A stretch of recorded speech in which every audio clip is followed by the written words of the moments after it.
সুপ্রভাত বন্ধুরা, কেমন আছো তোমরা সবাই? আশা করি ভালো আছো। তো আমরা বেরিয়ে পড়েছি উত্তরাখণ্ড ট্রাভেলিং এর জন্য।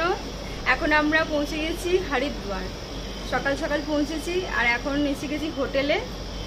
এই হোটেলের যে ভিউ আছে তোমাদের বলে বোঝাতে পারবো না, একদম গঙ্গার ধারে।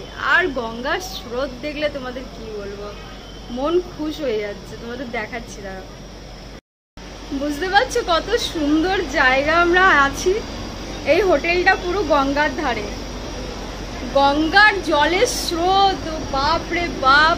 এমনি এমনি এখানে সব ওই লোহার শিকল বেঁধে স্নান করে না, মানে একটু আনব্যালেন্স হলে পুরো জলের সাথে বয়ে চলে যাবে।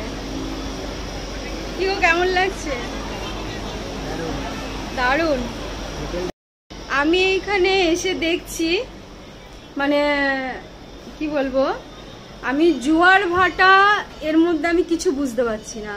সব সময় গঙ্গায় জল একদম টইটম্বুর, মানে ভরপুর। আমি এসে থেকে ভাটা আমি একবারও দেখিনি। আমরা এখানে এসেছি অনেকক্ষণ সময় হয়ে গেল, সমস্ত সময় আমরা গঙ্গার ধারেই ঘুরছি। হোটেল না নেওয়ার আগে মানে গঙ্গার ধার এত সুন্দর যে হোটেল নিতেই মন করছে না, মনে হচ্ছে ওখানেই বসে থাকি, এত সুন্দর।